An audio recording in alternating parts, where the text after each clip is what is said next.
அன்பான இனிய உறவுகளே, மகளே என் மருமகளேல நம்ம ஒரே ஒரு ஒத்த பொண்ணு, துளசி செடி மாதிரி ஒத்த பொண்ணுங்க. அதுக்கு யார் ஜோடி சேர்க்க போகிறாங்கன்னு தெரியல. ஏற்கனவே ஒரு பிள்ளையாண்டான கல்யாணம் பண்ணிட்டு அவனும் போய் சேர்ந்துட்டான் உலகத்தை விட்டு. அடுத்து சின்ன தம்பி தான் அந்த பொண்ணோட முறப்பையன்னு சொல்லாமலே போயிட்டான், விவரம் தெரிஞ்சிருந்தோம். அடுத்து இப்போ பார்த்தீங்கன்னா வளர்த்த பிள்ளைன்னு சொல்லிட்டு நவீன் ஒருத்தர் வந்திருக்காரு. சிறகடிக்க ஆசை நம்ம ரவி தாங்க வந்திருக்காரு, செல்லக்குட்டி. அடுத்து இங்கே எல்லாம் பார்த்தீங்கன்னா கலாட்டம் நடந்துட்டுருக்கு. வந்து அதுவும் துளசியை மூஞ்சியை பொத்திக்கிட்டு என்னென்னமோ ஃபன் பண்ணிக்கிட்டு இருக்காங்க. ஆனால் அங்கே வீட்டிலேயே துளசிக்காண்டி வெயிட் பண்ணிக்கிட்டு இருக்கான் பாவம். என்னமோ இலவு கத்த கிளின்னு சொல்லுவாங்களே அந்த மாதிரி. ஆனால் இதுங்க எல்லாம் இவளுக்கு சின்ன தம்பியே ஓவரு, இப்போ இவனே கட்டிக்கிறேன் இருக்கானே, பார்த்துக்கிருவேன் போல இருக்கே. எப்படியோ அவன் இந்த ஊரை விட்டு போனால் சரி, கனடாவில் போய் செட்டில் ஆகிட்டா நமக்கு இந்த சொத்து பூராத்துக்கு நம்மதே அதிபதி அப்படின்னு எல்லா கோஷ்டியும் பேசிக்கிறதுங்க. அடுத்த ரூமுக்கு போயிட்டு இங்கே வெளியில் நல்லா ஜாலியாக ஆடி பாடி எல்லாருக்கும் வாங்கிட்டு வந்திருக்கேன் அப்படின்னு சொன்ன நம்ம ரவி நவீன் ரூமுக்குள்ளே போயிட்டு அண்ணன் நினச்சி அழுகிறாரு. அப்படியே ஒரு மாதிரியாக ஃபீல் பண்ணுறாங்க. இங்கே சக்கரைன்னு வந்திருக்காரு புலிக்குட்டி.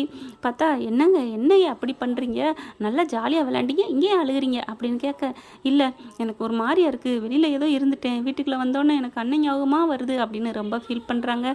சரி விடுங்க, என்ன பண்ணுறது அப்படிங்கிறாங்களா. அடுத்து நம்ம வழக்கமாக நம்ம வில்லன் கோஷ்டி என்ன பண்ணுது, போயிட்டு நம்ம நவீன்கிட்ட, இங்கே பாருப்பா உனக்கு அம்மா கல்யாண பேச்சு எடுத்துட்டாங்க, அதான் தெரியுமே, அடிக்கடி அதான் சொல்லிக்கிட்டே இருக்காங்களே அப்படிங்கிறாரு. அப்படியா, உனக்கு பொண்ணெல்லாம் பார்த்து பேசிட்டாங்க, யார், துளசி தான். துளசியா, அவருக்கு உடனே பட்டாம்பூச்சி பரபரன்னு அடிக்குது. ஏன்னா துளசியை பற்றி ஏற்கனவே கற்பனையில் தான் இருந்தார். இப்போ அம்மாவே கட்டி வைக்க போகிறாங்கன்னு ரொம்ப சந்தோஷப்படுறாங்க. பார்த்தீங்கன்னா துளசிக்கிட்ட பயங்கரமாக சொல்லு வடிகிறாரு. அதாவது அன்பாக காதலாத்தாங்க. இந்த அம்மா என்ன பண்ணுது, சுடுதண்ணிலாம் கொண்டாந்து வைக்குது. சுடுதண்ணியை பார்த்தோன்னே எதுக்குங்க இதெல்லாம், பரவாயில்ல நீங்கள் இதை எடுத்து குளிச்சுக்கோங்க அப்படிங்கிறாங்க. அதனால் ஒன்றும் இல்லைங்க, சரிங்க உங்களுக்கு நான் கிஃப்ட் கொடுத்தேனே அதை பார்த்தீங்களா, சூப்பராக இருந்துச்சு, பாக்ஸ் ஃபுல்லாக நல்ல பர்ஃப்யூம், எனக்கு இந்த மாதிரி நான் அது மாதிரி பார்த்ததே இல்லை, நல்லா இருந்துச்சு அப்படிங்குது. அதுக்கப்புறம் இன்னும் உங்களுக்கு என்ன வேணும் துளசி அப்படிங்கிறாங்க. ஒன்றும் வேணாம், நான் பார்த்துக்கலாம், நீங்கள் குளிங்க அப்படின்ட்டு போகிறாங்க. அடுத்து எல்லாருக்குமே ஒவ்வொரு பொருளாக வாங்கி கொடுக்குறாங்க. அவங்க அத்தை புருஷன் அத்தை நல்லாத்தான் கலாய்க்கிறாரு. அத்தை இந்தாங்க உங்களுக்கு அப்படின்னு சொல்லி கொடுத்தோன்னே, ஐயோ சூப்பராக இருக்கே அப்படின்னு புடவை வாங்கிக்கிறதுங்க. சரக்கு பாட்டில் அவங்களுக்கெல்லாம் வாங்கிக்கிட்டு எல்லாம் சூப்பர் சூப்பர் அப்படின்னு சொல்லிட்டு எல்லாமே உட்காந்து அடிச்சுக்கிட்டு இருக்குதுங்க. நம்ம மேடம் என்ன பண்ணுறாங்க, துளசி மேடம் போகிறாங்க. போயிட்டு என்ன இப்படி அடிச்சுக்கிட்டு இருக்கீங்க, ஏன் இதில் என்னம்மா இருக்குது, இது என்ன வீடா, வீட்டில் இப்படிலாம் பண்ணக்கூடாது, இது தெரியாதா அப்படின்னு கேட்க, அதை பார்த்துட்டு நாச்சியார் பரவாயில்லையே நம்மளை மாதிரியே நம்ம மருமகளும் கண்டிக்கிறாளே அப்படின்னு நினைக்கிறாங்க. அடுத்து பார்த்தா அவங்க எல்லாருமே, என்னம்மா இதெல்லாம் நாங்கள் ஜாலியாக இருந்தால் அப்படி தான் பண்ணுவோம், என் மாப்பிள்ளை வாங்கி கொடுத்துருக்கேன், நீ ரொம்ப ஓவராக பேசுகிற, என் பொண்டாட்டியில் ஒன்றும் சொல்ல மாட்டாங்க அப்படிங்குதுங்க. அடுத்து பார்த்தா சின்ன தம்பி பார்க்குறாங்க. ஐயோ அம்மா நான் குடிக்கல, இவங்களுக்குலாம் ஊற்றி கொடுத்துக்கிட்டு இருக்கேன் அப்படிங்கிறாரு. சின்ன தம்பி இங்கே ஏன் நின்றுட்டுருக்கீங்க, நீங்கள் கிளம்புங்க அப்படிங்கிறாங்க. சின்ன தம்பி என்ன பண்ணுறாங்க, சரிங்க சின்னம்மா நான் அந்த போயிடுறேன் போங்க சின்ன தம்பி, இங்கெல்லாம் நிற்காதீங்க அப்படின்னு சொல்லிட்டு அதுக்கப்புறம் நவீனை பார்க்குறாங்க.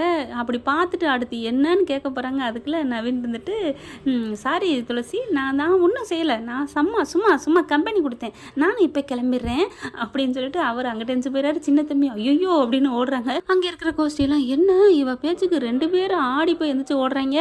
அப்போ யாரை கட்டி வைக்கலாம், ஏண்டி எப்படியோ அந்த வீட்டை விட்டு போகணும், யாரை கட்டினா என்ன, அவளுக்கு போய் கனடா வாழ்க்கையா, அதனால் சின்ன தம்பியை கனெக்ட் பண்ணி விட்டுருமா, ஒருவேளை நடக்காமல் போயிட்டா, ஆமாடி அதாண்டி பயமாக இருக்குது, கண்டிப்பாக நம்ம சின்ன தம்பிக்கு தான் பண்ணி வைக்கணும், இவனுக்கெல்லாம் தேவையில்லை, இவன் கனடாவில் எங்கேயோ ஒரு பொண்ணை கட்டிக்கட்டும் அப்படின்னு பிளானை போடுதுங்க. இந்த பக்கம் நாச்சியாரம்மா ஏதோ ஒரு பையனுக்கு கல்யாணம் பண்ணி வீட்டோட இருக்கணும் தான் ஆசைப்படுது. நாச்சியார் நம்ம நினைக்கிறாங்க, கல்யாணத்தை பண்ணிட்டா கன்னடாவுக்கு போயிடுவாளே, என்ன பண்ணுறது ஒன்றும் புரியலையே அப்படின்னு நினைக்கிறாங்க. அதனால அவனுக்கு கல்யாணம் பண்ணி வைக்க வேணாம் அப்படின்னு முடிவு பண்ணுறாங்க. துளசிக்கு கல்யாணம் நவீனுடனா சின்ன தம்பியுடனா பொறுத்திருந்து அடுத்து வருங்காலங்களில் பார்க்கலாம் ஃப்ரெண்ட்ஸ். இந்த பற்றி உங்களுக்கு பிடிச்சிருந்துச்சுன்னா உங்கள் பொண்ணான கையில் ஒரு லைக்கை போட்டு சப்ஸ்கிரைப் பண்ணிடுங்க. Thank you friends.